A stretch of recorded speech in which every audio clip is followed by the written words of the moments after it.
धीरे धीरे दिन कम हो रहे हैं और दिल की धड़कनें तेज हो रही हैं, क्योंकि 18 जून अब नजदीक आ रही है। ये वो तारीख है जब साउथहैम्पटन के मैदान पर वर्ल्ड टेस्ट चैंपियनशिप का फाइनल खेला जाएगा। नमस्कार, आप देख रहे हैं हमारी ये खास पेशकश और मैं हूं राजीव मिश्रा। आज बात करेंगे उन 3 खिलाड़ियों के बारे में जिन्होंने वर्ल्ड टेस्ट चैंपियनशिप के फाइनल तक के सफर में बड़ा इंपॉर्टेंट रोल अदा किया टीम इंडिया के लिए। लेकिन ये तीनों ही खिलाड़ी 15 सदस्यीय टीम से बाहर कर दिए गए हैं। हम यहाँ पर बात वॉशिंगटन सुंदर की करेंगे, हम यहाँ पर बात शार्दुल ठाकुर की करेंगे और बात अक्षर पटेल की भी करेंगे कि आखिर इनका क्या कसूर था जिसकी वजह से उनको वर्ल्ड जो टेस्ट चैंपियनशिप का स्क्वाड घोषित किया गया उनमें से उनको बाहर कर दिया गया। तो चलिए सबसे पहले 5 बड़ी बातें आपको बता देते हैं। ये 5 बड़ी बातें आपको इस बात की तरफ लेके जाएंगी कि अच्छा कंट्रीब्यूशन करने के बाद भी भारतीय टीम का जो ऐलान हुआ 15 सदस्यीय जो टीम चुने गए उनमें किस तरह से वॉशिंगटन सुंदर,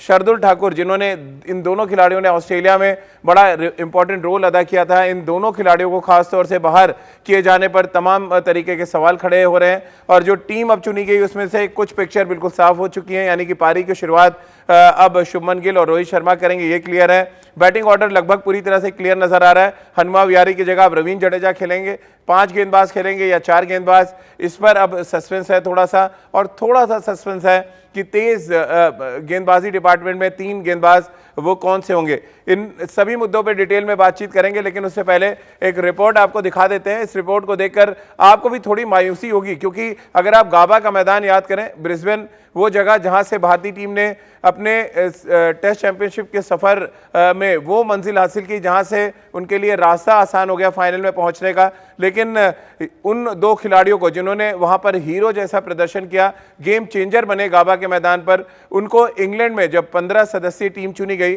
तो फिर टीम से बाहर का रास्ता दिखा दिया गया। अब उनके दिल पे क्या बीत रही होगी, फैंस क्या कुछ सोच रहे होंगे, इस मुद्दे पे डिटेल में बातचीत शुरू करें। उससे पहले एक खिलाड़ी के तौर पर आप बहुत मायूस हो सकते हैं, खासतौर से तब जब आपके सामने वर्ल्ड टेस्ट चैंपियनशिप जैसा बड़ा मौका हो, यानी कि पहली बार इतिहास में अपना नाम शामिल करने की बात हो। और ये कोई नहीं भूलेगा कि भारतीय टीम अगर चैंपियन बनेगी तो इस चैंपियन बनने की कहानी में एक बड़ा रोल आपको वॉशिंगटन सुंदर और शार्दुल ठाकुर जैसे खिलाड़ियों का नजर आएगा। राजकुमार जी, चर्चा की शुरुआत मैं आपसे ही कर लेता हूं और आज उम्मीद करूंगा कि आप दोनों, रितेंद्र सोढी और आपने लाल कलर पहना है तो एक प्लेटफॉर्म पे भी होंगे, क्योंकि ये एक तरह की जाति मुझे नजर आ रही है। जिस खिलाड़ी ने ऑस्ट्रेलिया में इस बात को तय किया कि आप वर्ल्ड टेस्ट चैंपियनशिप के फाइनल में जाएंगे, वॉशिंगटन सुंदर और शार्दुल ठाकुर, अब आप उनको स्क्वाड से ही निकाल देते हैं। स्क्वाड में रखते क्या बुराई थी, उनको भी एहसास होता है कि हमने कंट्रीब्यूट किया है। उन खिलाड़ियों को आपने टीम में जगह दे दी जिनका कोई कंट्रीब्यूशन नहीं था। कैसा आप देखते हैं इन युवा खिलाड़ियों के साथ जिस तरह का ट्रीटमेंट हुआ है? देखिए, कहीं ना कहीं एक चुभन तो ज़रूर हुई होगी राजीव, दोनों ही, इन तीनों ही प्लेयर्स को, कि हमारा कंट्रीब्यूशन था और शायद हम डिज़र्व करते थे इस टीम में 15 में। लेकिन क्योंकि 15 की ही टीम अनाउंस होनी है और आप उसमें कुछ ऐसे प्लेयर रखने होते हैं कि आपको रिद्धिमान साहा आपको रखने होंगे, एक एक्स्ट्रा विकेट कीपर। और अभी आप, लेकिन राजकुमार जी, वो तो बायोबबल में है। अगर कोई खुदा ना खास्ता कोई इंजरी होती है तो आप आईसीसी से परमिशन लेके उनको ले सकते हैं। नहीं तो राजीव, 15 आपको अनाउंस करने होते हैं, आप उन 15 में से ही लेंगे, 15 के बाहर से आप प्लेयर नहीं ले सकते। अच्छा। तो कहीं ना कहीं वो एक जैसे कंसिडरेशन रहा। और ईशांत शर्मा को आप 15 से बाहर नहीं कर सकते, 100 से ज़्यादा टेस्ट खेल चुके हैं। उमेश यादव, हो सकता है टीम मैनेजमेंट को लग रहा हो कि शानदार गेंदबाजी कर रहे हैं तो उनका प्लेइंग में चांस हो सकता है। तो कहीं ना कहीं ये एक खराब लग रहा होगा जरूर इन प्लेयर्स को। लेकिन आपके साथ कभी हुआ राजकुमार जी ऐसा? डेफिनेटली, मैं खुद भुक्तभोगी हूँ राजीव। दिल्ली विल्स ट्रॉफी जीती थी तो मैं और प्रदीप जैन उस टीम का हिस्सा थे। हम दोनों 11 में खेल रहे थे और हम लोग चैंपियन हुए उस विल्स ट्रॉफी में। और उस साल ये रूल था कि जो विल्स का चैंपियन होगा वो पाकिस्तान के चैंपियन से खेलेगा। और हमारी दिल्ली की टीम जब वहाँ गई तो हमारे 2 सीनियर प्लेयर्स आ गए और मैं और प्रदीप जैन टीम से बाहर हो गए। तो बहुत टीस है, आज तक वो टीस है दिमाग में, लेकिन ये पार्ट ऑफ द गेम। यही इसी टीस की बात मैं कर रहा हूँ रितेंद्र। ये टीस होगी वॉशिंगटन सुंदर के जहन में, ये टीस होगी शार्दुल ठाकुर के जहन में, क्योंकि अगर आप ऑस्ट्रेलिया में ब्रिस्बेन का टेस्ट मैच नहीं जीतते तो फिर आप साउथहैम्पटन भी नहीं पहुंचते, ये बात तो तय है।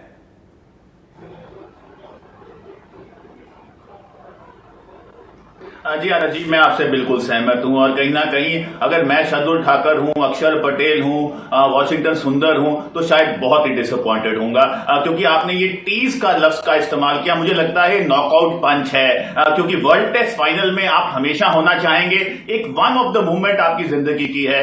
बट जैसे भी राजकुमार जी ने कहा, 15 अनाउंस होनी है और इस टीम में खासियत राजीव ये है, आप जिसको बाहर छोड़ते हैं वो पक्का लगता है, क्योंकि सबने इतना अच्छा किया। नहीं रितेंद्र, यहाँ कंट्रीब्यूशन की बात है। देखिए, मैं कंट्रीब्यूशन की बात कर रहा हूं कि कितना बड़ा कंट्रीब्यूशन वॉशिंगटन सुंदर और शार्दुल ठाकुर ने दिया है पूरे ऑस्ट्रेलिया दौरे पे। आप उनको दरकिनार कैसे कर सकते हैं?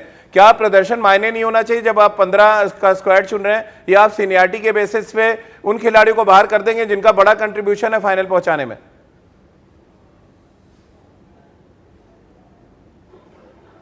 देखिए राजीव, इसको आप थोड़ा किस्मत भी कह सकते हैं, और जैसे उन्होंने परफॉर्म किया है, आप नहीं बदकिस्मत नहीं कहूंगा रितेंद्र, मैं तो इसको जाति कहूंगा। ये पूरी तरह से जाति है, ये इसको बदकिस्मती नहीं कहेंगे। बदकिस्मत तो तब होंगे जब आप इंजर्ड हो जाएं, आपकी इंजरी नहीं है। आप जवाब दीजिए जी। एक नाम जिसको छोड़ा जा सकता था। मैं 3 नाम गिना सकता हूं, मैं आपको 3 नाम गिना सकता हूं। बताइए, 2 किसको छोड़ते और अक्षर और सुंदर को लेते? मैं 3 नाम गिना सकता हूं। ईशांत शर्मा मेरी स्क्वाड में नहीं होते, मेरे स्क्वाड में उमेश यादव नहीं होते, मेरे स्क्वाड में रिद्धिमान साहा नहीं होते, क्योंकि इनका कोई कंट्रीब्यूशन नहीं मुझे नजर आया, खासतौर से ऑस्ट्रेलिया दौरे के बाद से। ईशांत शर्मा ऑस्ट्रेलिया नहीं गए, इंग्लैंड के खिलाफ वो खेले एक टेस्ट मैच। कैसे आप फिर जो कंट्रीब्यूट कर रहे हैं उनको आप साइडलाइन कर देंगे?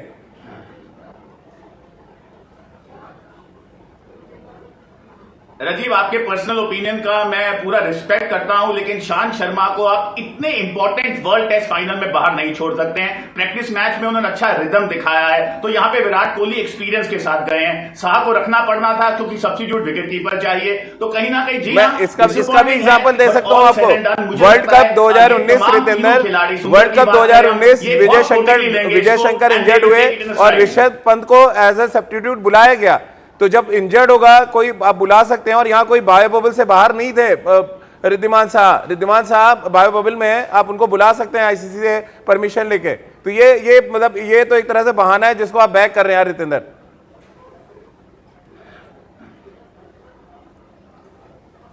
नहीं राजीव, मैं बिल्कुल बैक नहीं कर रहा हूं। मेरी पूरी सहानुभूति है इन तीनों के साथ, क्योंकि एज अ प्लेयर आप बहुत हर्ट होते हैं। बट अब हमारे सामने वर्ल्ड टेस्ट फाइनल है। अक्षर पटेल और सुंदर ये जरूर सोच रहे होंगे कि हमें स्क्वाड में होना चाहिए था, लेकिन अब उनकी सोच ये होगी कि वर्ल्ड टेस्ट फाइनल ये 15 का स्क्वाड जिताए और एक हिस्ट्री क्रिएट करे। चलिए सबा को भी चर्चा में शामिल कर लेते हैं। सबा हमारे साथ जुड़े हुए हैं। सबा, ऐसा लग रहा है मेडल गले से उतार लिया गया है वॉशिंगटन सुंदर के, जो शार्दुल ठाकुर हैं और अक्षर पटेल के गले से मेडल उतार लिया गया। और ये बात मुझे तो कम से कम हजम नहीं हो रही। रितेंद्र भले ही सपोर्ट करें टीम मैनेजमेंट के जो स्क्वाड चुना गया, रिद्धिमान साहा ने सिर्फ एक टेस्ट मैच खेला पूरे साल में।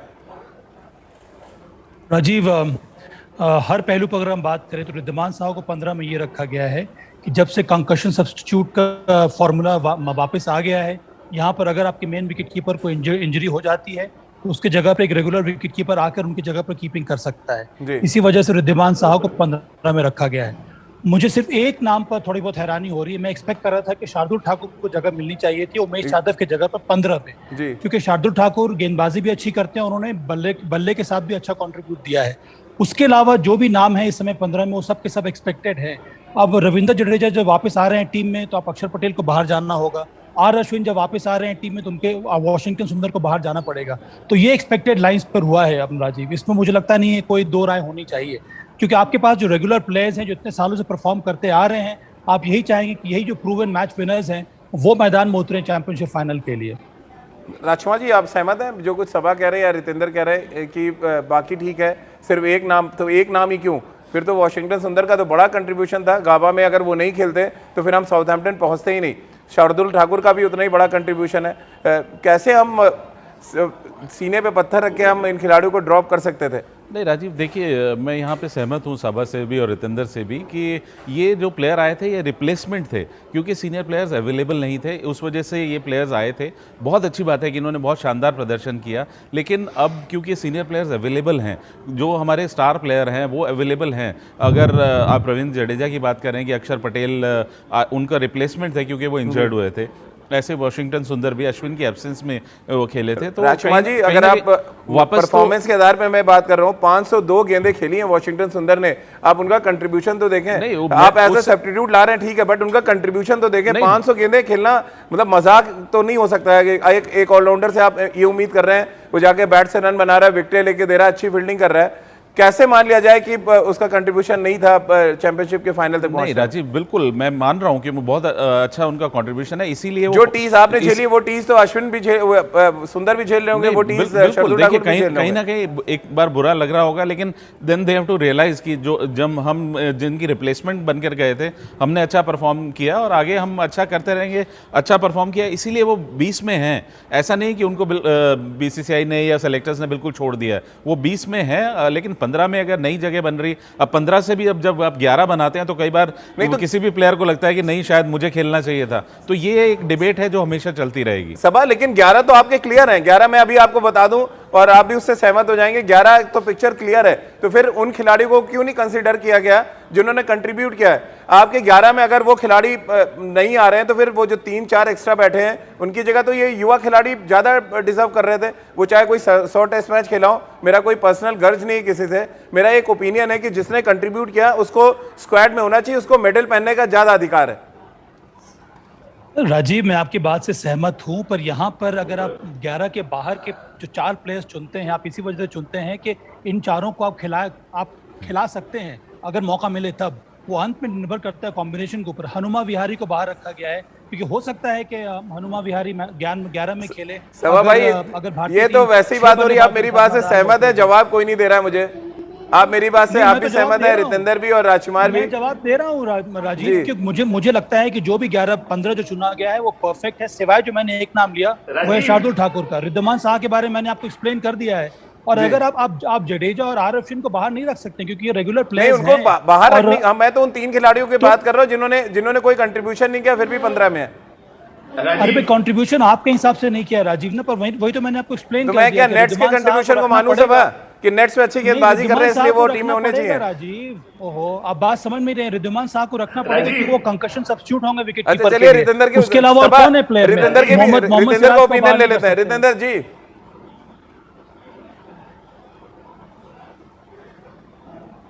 जी राजीव, मुझे बड़ा मजा आ रहा है डिस्कशन सुन के और प्राउड भी फील हो रहा है कि आज हम 15 की बात नहीं कर रहे हैं, 20 की बात कर रहे हैं, क्योंकि यहाँ पे साबा भी ठीक है, वो बिल्कुल तथ्य पे बात कर रहे हैं और आप भी बिल्कुल सब्सटेंशियल बात कर रहे हैं। अगर ऑस्ट्रेलिया में आपके ताबड़तोड़ प्लेयर जिन्होंने आपको वर्ल्ड टेस्ट फाइनल में पहुंचाया है वो 15 में नहीं है, तो कहीं ना कहीं भारतीय क्रिकेट के लिए अच्छा है। और यहाँ पे राजीव एक बात तय है, अब 15 पे जरूर तलवार लटकती है क्योंकि हमारे पास विकल्प है। आप अच्छा नहीं करेंगे तो आपको पुश किया जा रहा है ठाकुर के द्वारा, सुंदर के द्वारा, जो बहुत अच्छे संकेत हैं भारतीय क्रिकेट के लिए। चलिए रितेंद्र, मुझे लग रहा है सीएससी में आप आ चुके हैं, पंजाब के बीसीसीआई के सीएससी में आना चाहते हैं जिस तरह आप तारीफ कर रहे हैं। और शायद मुझे लग रहा है पंजाब के इलेक्शन भी बहुत पास हैं, ऐसा तो नहीं है कि आप जिस तरह की पॉलिटिकली करेक्ट बात कर रहे हैं अगला निशाना आपका इलेक्शन हो। इसमें चलिए आगे बहुत, क्योंकि डिटेल में बात करने की जरूरत है, एक ऐसा सब्जेक्ट है जिसमें बहुत इंटरेस्टिंग अलग अलग व्यूज है। सभा भाई के व्यू की बात कर लें, रितेंद्र के व्यू की बात करें या राजकुमार जी का अलग अपना एक व्यू था, उनका एक एक्सपीरियंस था जो उन्होंने शेयर किया आज इंडिया न्यूज़ के प्लेटफॉर्म पे। आइए अब जरा थोड़ी टेस्ट मैच की भी बात कर लें। चेतेश्वर पुजारा ने कहा वो पूरी तरह से तैयार है और इस टेस्ट मैच को जीतने, जो फाइनल मैच है उसको जीतने के लिए भी बेताब है। रॉस टेलर ने भी कुछ इसी अंदाज में जवाब दिया, आइए आपको सुनवाते हैं। तो आपने रॉस टेलर को भी सुना, आपने चेतेश्वर पुजारा को सुना, और सभा ऐसा लग रहा है कि दोनों की प्रेस कॉन्फ्रेंस सुन के कि आप मेरी पीठ खुजाएं मैं आपकी खुजा देता हूं, एक दूसरे की तारीफ ही करते रहे पूरे प्रेस कॉन्फ्रेंस में।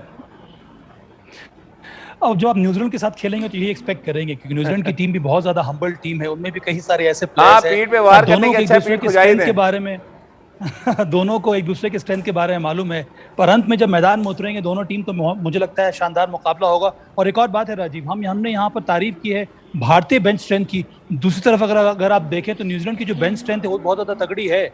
उन्होंने करीब 6 प्लेयर्स के बिना ये दूसरा टेस्ट मैच इंग्लैंड को हराया था एजबास्टन जी। रितेंद्र, कैसे आप देखते हैं चेतेश्वर पुजारा जिन्होंने शतक लगाया हुआ है साउथहैम्पटन में और एकमात्र ऐसे बैट्समैन है भारत की तरफ से जो इस टेस्ट चैंपियनशिप में उतरेंगे जो साउथहैम्पटन में शतक लगा चुके हैं, बड़ा रोल आप देख रहे हैं इस टेस्ट चैंपियनशिप में? क्योंकि पूरा अगर टेस्ट चैंपियनशिप देखें तो उनके लिए भी बहुत अच्छा टूर्नामेंट नहीं रहा पिछला 2 साल।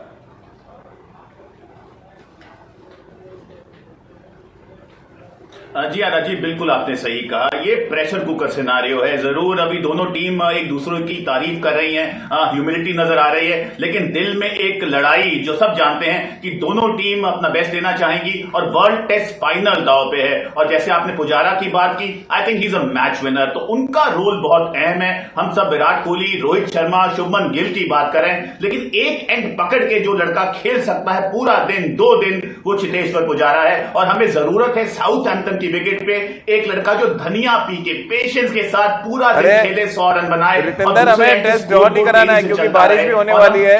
अगर 2 दिन बल्लेबाजी कर देंगे तो फिर ट्रॉफी बढ़ जाएगी। कम से कम ट्रॉफी बढ़ने तो नहीं देना है। राजकुमार जी, फाइनल रिएक्शन आपसे ले लेते हैं।